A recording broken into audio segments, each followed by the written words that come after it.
Kamu motong ayam harus sekaligus sret jadi. Jangan sampai nyuwun sewu 2 kali. Jangan-jangan misalnya gini, ayam tak potong, pas ke kiri separuh, ya ke kiri separuh apa hulkumnya. Pak Arifin datang, Assalamualaikum Gus Pak, waalaikumsalam, terus santai jagungan dulu. Jagungan sampai besoknya itu nggak meneruskan. Bareng-bareng malah salam, ingat lagi loh ayam saya ini. Ketika saya meneruskan ini, potensi ayam ini sudah mati atau sudah hidup yang ini masih mazhab Syafi'i loh ya. Atau sudah hidup yang sudah tidak normal. Artinya apa? Penyembelian kedua yang mengeksekusi tadi sebenarnya mengeksekusi barang mati. Yang penyembelian pertama tidak bisa dikatakan penyembelian karena tidak sampai mati. Penyembelian kedua berstatus setengah mati. Nah, kalau seperti itu maka haram. Kecuali itu dilakukan secara fauron. Fauron dicontohkan nyembelih ternyata pesunya kedul terus ngambil yang lain, tapi fauron langsung atau terjatuh ngambil langsung. Ya itu boleh karena ditoleransi. Tapi kalau kalam ajnabi kayak tadi omongan Pak Arifin, seperti Pak Arifin alhamdulillah sehat. Jaminan mau rawuh. Dari ayamnya asem mana. Ini harus sebar. Ini orang ngawur betul. Jadi, lah itu sarah. Bicara sampai detail itu sarah. Jadi ada sekian kemungkinan. Jadi termasuk yang diandaikan apa? Nah, hayat mustaqirah itu batasnya yakunu maha ibsorun bi ikhtiarin wa nutkun bi ikhtiarin wa harakatun ikhtiyariyah. Hayat mustaqirah itu kalau dia betok-betok itu ya karena karepnya. Maksudnya gini, gamane cara roh pitik wedok engkek yo cek karepe dhewe. Cara dia melihat peso itu karepe ya masih lari. Jadi misalnya ada ayam kita sembelih baru luka sedikit. Belum sampai andaikan dibiarin ya mungkin suatu saat sembuh, luka. Terus melihat kamu lari ketakutan karena kamu dianggap gladiator, killer lah. Lah itu berarti punya hayat mustaqirah. Tapi sudah kalau kamu sembelih karek ngeriwit, roh kowe wis ra wedi. Ya kan? Mau demo ya sudah enggak berkutik, ya dia berarti tidak punya hayat mustaqirah gitu. Ya batasannya itu Joro. Nah, dalam mazhab Syafi'i syarat sahnya penyembelihan harus hewan itu punya hayat mustaqirah. Nah ini sarah ya, jadi sarah itu lebih jelimet. Nah makanya kenapa tidak boleh nyembelih pakai yang tumpul Mas Nafis? Takutnya ayamnya itu mengalami dokhtoh, atau kok ditekek. Misalnya sama nyembelih pakai peso tumpul, ini kini ketekek, takut kan dia misalnya ayamnya jantungan, roh peso wis seduk kan, udah gitu ketekek. Nah itu mati dulu pasti itu. Tersiksa. Jadi pas diongok-ongok ini sudah mati.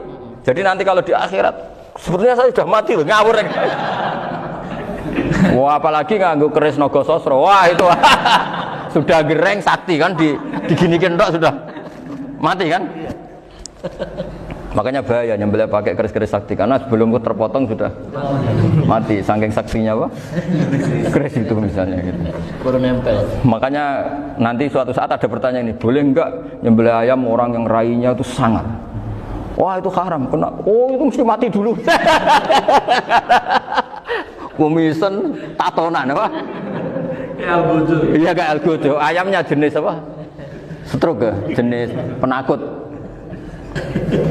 Pas mau disembelih tidak mati. Jadi hati-hati ya nyembelih ayam. Jadi kalau orang kampung Pak Arifin ya, orang kampung mudin kampung. Mungkin kalau orang kota sudah nyuwun sewu enggak peduli. Kalau orang kampung itu apa itu Pak Arifin? Kalau nyembelih jago itu sampai apa itu?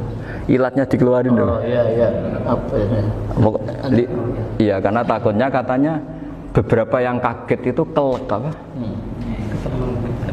Iya ketelan ya. Itu ya ada kearifan gitu, tapi ya terlalu ya menyiksa ayam. Tapi memang potensi katanya Pak Arif.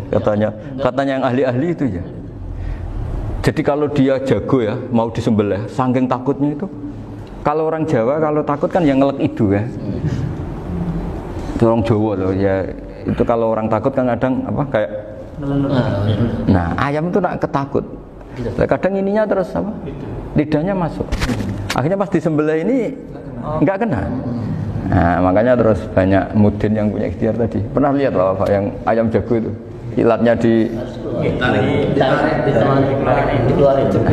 ya, itu ya tidak wajib cuma tidak bisa kita salahkan. Tapi kata penyembelih-penyembelih yang lain tak tanya, eksekutor yang lain, pokoknya rodok dipenegus. Iku seraiso. Saya belum pernah nyembelih ayam karena ini kan selain nggak profesi saya juga nggak mentolonan saya. Tapi ini beberapa kefiah ya, yang penting kita tahu ilmunya. Yang paling pokok itu qatul khulqum wal mari. Ya kira-kira dalan sing digo nafas sama digo makanan tadi. Ya tapi itu tadi caranya semua itu harus mengalami atau masih punya hayatun mustaqirah. Nah, takutnya dalam konteks nyembelih yang apa tadi? Saya bilang separuh tadi. Itu jamnya normal enggak, itu sudah jam 11 ini? Jam 10 jam tadi. Oh, jam mati almarhum itu. Itu enggak halal disembelih itu sudah maitah ya. 10:14 kan. Iya. Ya makanya saya bingung lihat jam. Ya jadi itu Pak Wafa ya, pentingnya sarah itu seperti itu. Matan itu kan asal nyembelih saja, tapi di sarah diterangkan jangan hanya nyembelih, yang disembelih harus ada hayatun mustaqirah, karena dikatakan penyembelihan adalah menghilangkan nyawa dengan cara yang syar'i. Nah, kalau nyawanya saja sudah hilang bukan nyembelih gitu. Nah, potensi itu ada ketika jago kamu sembelih pakai yang tumpul. Ini ada doktoh. Loh, hewan itu juga kayak manusia loh, karena punya hati. Ketika takut saja mati. Nah, takutnya ulama kan ini ngalami doktoh, kayak orang ditekek kan mati kan, ditekek kaget. Contoh gampang gini, orang ditekek perempuan kemungkinan mati itu kecil, karena murni hanya ngalami pernafasan.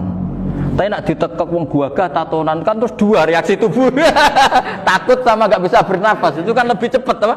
Mati. Kira-kira kan gitu. Lah ini sudah takut dongok-dongok itu kan. Nyiksa. Saya sering ketemu orang yang ahli nyari ular, nyari apa. Itu ya gitu. Filosofinya sama seperti orang perang.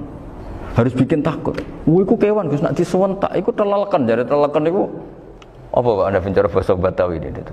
Orang kaget terus terpaku itu. Teorinya Khalid bin Walid kan gitu. Kalau perang supaya musuh takut. Kamu tahu kami siapa? Ayat jina biqaumin yuhibbunal mauta kama tuhibbunal hayat.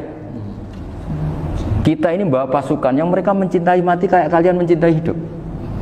Pasukan kami ini wah darwis, berani modar ya wis gitu, kira-kira gitu kalau bahasa Jawa itu.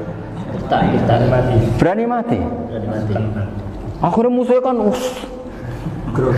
nah, di antara syaratnya perang kan gitu, harus bikin musuh itu takut, gemeter.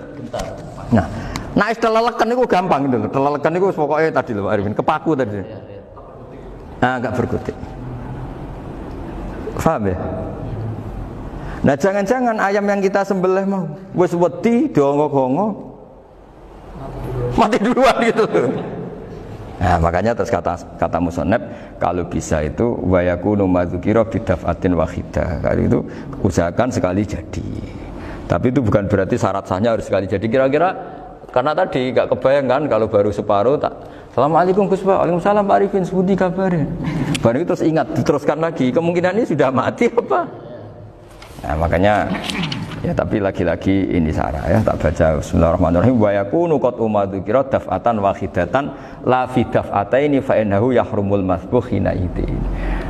Kalau dua kali, tapi dua kali maksudnya yang satu kali ini mengakibatkan kematian. Dikatakan penyembelihan belum sempurna, dikatakan hidup toh nanti pasti mati, berarti tidak mengalami hayatun mustaqirah.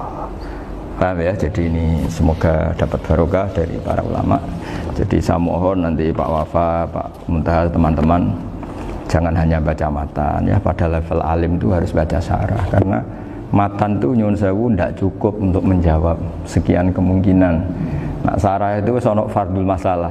Ya Pak Arifin ya, mengandaikan masalah meskipun belum terjadi ya pengandaian, sehingga nanti kalau terjadi kalau militer itu apa? A, B ya, alternatif gimana? Kalau strategi itu kan ada sekian A, B, C, kalau A gagal B sudah siap militer. Jadi kalau masuk surga pintu satu gak bisa itu kedua lewat teras Gus. Ini sembrono. Bagi Al-Fatihah. Bismillahirrahmanirrahim. Bismillahirrahmanirrahim. Shiratal mustaqim shiratal ladzina an'amta 'alaihim ghairil maghdubi 'alaihim waladdallin. Pun guys, puji karo